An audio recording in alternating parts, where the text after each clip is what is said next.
আরে এই ফকিরকে তোমরা এত বড় রেস্টুরেন্টে কেন নিয়ে আসছো? আর নিয়ে এসছো তো ভালো কথা, একটা ভালো জামা পরতে বলবা না? আরে জিসান আর বইলো না, ওরে আমার রেস্টুরেন্টে আনি নাই। ও রেস্টুরেন্টের বাইরে দাঁড়ায় মানুষের কাছে ভিক্ষা চাইতেছিল। আরে ভাই, ও মানুষের কাছে ভিক্ষা করতেছিল, ওরে 100-200 টাকা দিয়ে আসতা।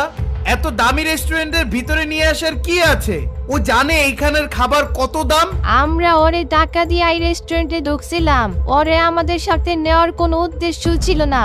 অদিতির জন্য সব হইছে, ওর জন্য আমরা ওরে এখানে নিয়ে আসছি। ভূমিকার নতুন বয়ফ্রেন্ড হচ্ছে এই জিসান। প্রিমিসকে এই জিসান আগে থেকেই দেখেছে তাদের কলেজের বাস্কেটবল টিমের সাথে। প্রিমিসের গরিবী হালত সম্বন্ধে আগে থেকেই সব জানতো, তাই প্রিমিসকে দেখেই জিসান রেগে যায়। ভাই, দেশে কত ল্যাংড়া লুলা মানুষ আছে, অসুস্থ মানুষ আছে, ভিক্ষা করে তো ওদের কাজ। ওর মতো একটা সুস্থ সবল মানুষ ভিক্ষা করে ভাই। জিসান প্রিমিসকে অপমান করে কথা শোনায়, কিন্তু প্রিমিসের এতে কোনো যায় আসে না, কারণ তার নজর ছিল এই রেস্টুরেন্টের টেবিলের মধ্যে একটা লোকের দিকে। ওই লোকটি প্রিমিসের দিকে ঘুরে ঘুরে অনেকক্ষণ ধরে দেখছিল। প্রিমিসও তাকে দেখছিল। কিছুক্ষণ পর প্রিমিস লোকটিকে চিনে ফেলে। প্রিমিস তার দিক থেকে চোখ সরানোর আগেই লোকটি টেবিল থেকে উঠে প্রিমিসের দিকে আসা শুরু করে, আর প্রিমিসের হার্টবিট বেড়ে যায়, কারণ লোকটি এখানে আসলে প্রিমিসের আসল পরিচয় ফাঁস হয়ে যাবে। আচ্ছা, এই ছেলে যেহেতু এখানে এসেই পড়েছে, তাহলে এরে বলো ফ্রিতে খাবার যেন খাইয়েই যায়। আর শুনো, আমার এখানে আমার আরো অনেক হাই স্ট্যাটাস ফ্রেন্ডস আসবে, এই টেবিলে ওরে জায়গা দিতে হবে না।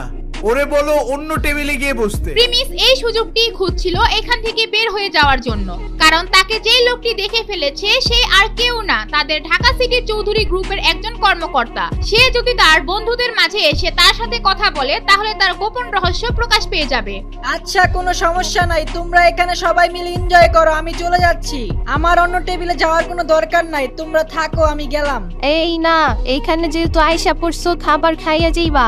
আমরা তোমার মতো না যে খাবার না খাইয়া এখান থেকে বের করে দিব। তুমি চুপচাপ সামনের ওই টেবিলে গিয়া বসো, আমরা ওইদেরকে দিয়ে তোমার খাবার পাঠিয়ে দিব নাই। প্রিমিস ভূমিকার কথা শুনে ওইখান থেকে একটু দূরে একটা টেবিলে গিয়ে বসে এবং নিজেকে একটু লুকানোর চেষ্টা করে, কিন্তু ওই লোকটি প্রিমিসের দিকেই আসা শুরু করে।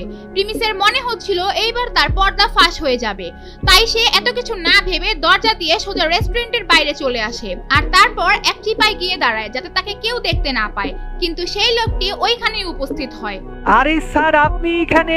আমি আপনাকে দেখে অবাক হয়ে গেছি। হ্যাঁ হ্যাঁ, আমি। কিন্তু আপনি এখানে কি করতেছেন? স্যার, আমি তো এখানে ফ্যামিলি নিয়ে লাঞ্চ করতে আসছি। অনেক দিন পর স্যার একটু ফ্যামিলির সাথে বের হইলাম। ফ্যামিলিকে তেমন সময় দেওয়া হয় না কাজের চাপে, তাই ভাবলাম স্যার আজকে ওদেরকে একটু টাইম দেই। ও আচ্ছা, খুবই ভালো ব্যাপার। আমি এখানে আসলে আমার ফ্রেন্ডদের সাথে আসছি। ও সরি স্যার, সরি, আমি আসলে বুঝতে পারি নাই। আমার চোখ আসলে আপনার দিকে নজর পড়ছে, তো তাই নিজের আটকে রাখতে পারি নাই। আপনার সাথে দেখা করতে আইসা পড়ছি। স্যার কিছু মনে করেন না, আমি আর আপনাকে ডিস্টার্ব করব না। এটা বলার পর সেখানে প্রিমিস কিছু বলার আগে সেই হোটেলের সামনে গাড়ি পার্কিং এর লোক এসে প্রিমিসকে বলে, এই যে স্যার, আপনার গাড়ির চাবিটা দেন, আমি আপনার গাড়িটা সেফ জায়গায় রেখে আসি। এখান থেকে গাড়ি হারিয়ে যাওয়ার চান্স থাকে। প্রিমিস লোকটিকে দেখে খুশি হয়, কারণ ভালোই হয়েছে যে লোকটি এখানে এসে তার কাছে গাড়ির চাবি চাচ্ছে। যদি প্রেমিসকে এইখানে না পেয়ে রেস্টুরেন্টের ভেতর তার বন্ধুদের মাঝে চাবি চাইতো, তাহলে তো সর্বনাশ হয়ে যেত। এরপর প্রেমিস পার্কিং আলাকে তার গাড়ির চাবি দিয়ে দেয় আর তাদের কোম্পানির লোকটিকে বিদায় দিয়ে দেয়। তারপর পার্কিং আলাকে বলে, আচ্ছা শুনেন, আপনি গাড়ি পার্কিং করে চাবি আপনার কাছে রেখে দিবেন, আর চাবি দেওয়ার জন্য আমাকে ভিতরে এসে ডিস্টার্ব করবেন না। আমি নিজে আপনার কাছ থেকে গাড়ির চাবি নিয়ে যাব। এরপর প্রেমিস রেস্টুরেন্টের ভিতরের দিকে ঢুকতে থাকে, আর এদিকে অদিতি ওদের কাণ্ড দেখে অনেক রেগে যায়। সেখানে সবাই চাইছে প্রেমিস আলাদা টেবিলে বসুক। অদিতির এই বিষয়টি খারাপ লাগে অনেক, তাই সে বলে, আচ্ছা, তোমাদের কি মনে হচ্ছে না তোমরা তোমাদের লিমিট ক্রস করতেছো? আমরা তো সবাই এখানে বন্ধু, আর প্রেমিসও আমাদের একজন বন্ধু, কিন্তু তোমরা ওর সাথে কেন মুন্ডা বার করতেছো? তোমাদের আচরণ দেখলে মনে হয় ও তোমাদের চাকর। আমরা তোর এইখানে ইনভাইট করি নাই, ও নিজে এইখানে আইসা হাজির হইছে, আর আমরা ওকে তোমার জন্য এখানে নিয়ে আসছি। ওরা আমাদের সাথে চলার মতো ক্ষমতা নাই, তুমি বুঝো না? অদিতি কোনো ভাষা খুঁজে পায় না ওদেরকে বলার। এইদিকে প্রিমিস আবার সেই টেবিলে গিয়ে বসে, আর সে দেখতে পায় তাদের কোম্পানির সেই লোকটা তার ফ্যামিলি নিয়ে আড্ডা দিচ্ছে। সে ওইগুলা দেখে হাসছিল। আর ঠিক ওই সময় সেই টেবিলে অদিতি এসে হাজির হয়। আরে অদিতি, তুমি এইখানে কেন? ওইখানে ওরা কত মজা করতেছে, তুমি ওদের সাথে গিয়ে আড্ডা দাও। আমার এইখানে থাকলে তোমার আরো সমস্যা হবে। আরে কিছু হবে না, আমার ওদের সাথে ভালো লাগতেছে না। ওরা কেমন জানি, আমি তোমার সাথে থাকি। অদিতিকে প্রিমিসের সাথে দেখে তাদের বন্ধুদের মাথা নষ্ট হয়ে যাচ্ছে। তাই ভূমিকা এই টেবিলের সামনে এসে অদিতিকে নিয়ে যাওয়ার জন্য এসেছে, কিন্তু অদিতি তার সাথে যাওয়ার জন্য রাজি না। প্রিমিস এটা দেখে খুবই আনন্দ পাচ্ছিল। তাদের কলেজের খুব কম মানুষই প্রিমিসকে দেখতে পারতো, তাদের মধ্যে অদিতি একজন। অদিতি, তুমি এখান থেকে চলে যাও, আমার কোনো সমস্যা হবে না। আমি এইখানে একাই খাইতে পারবো। তুমি ওদের সাথে যাও, তোমাকে ওরা অনেক মিস করতেছে।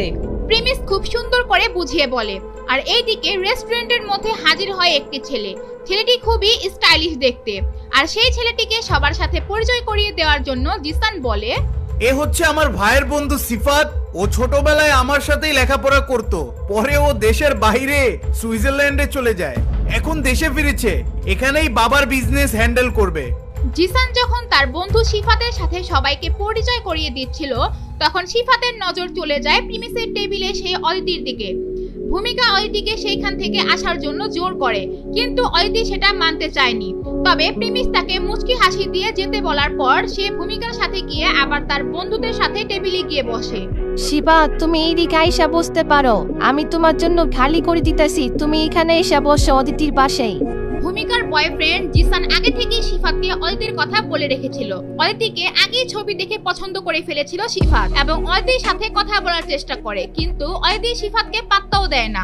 সিফাত তাদের সম্পত্তি, টাকা পয়সার গুণগানকারী থাকে, কিন্তু অদিতি এইগুলা কিছুই না খেয়াল করে সে ওই প্রিমিসের টেবিলের দিকে তাকিয়ে থাকে।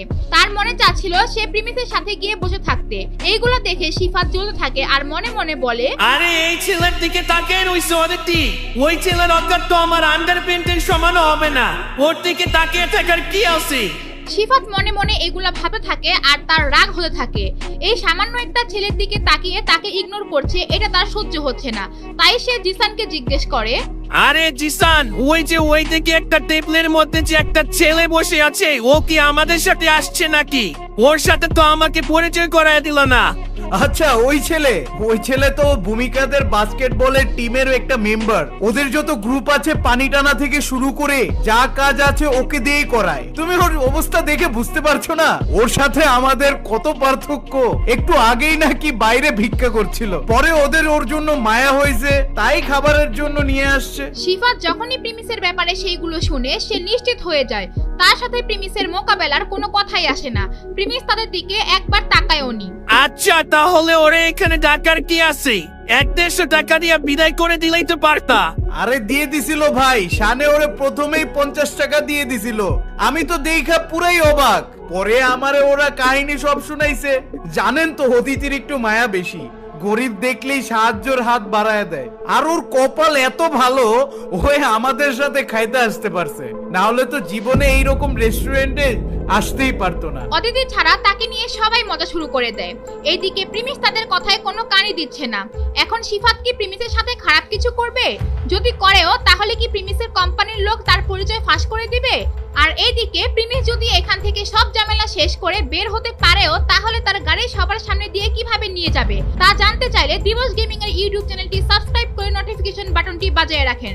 আর যারা ফেসবুক থেকে দেখছেন তারা পেজটি ফলো করে ভিডিওটি শেয়ার করে দিন।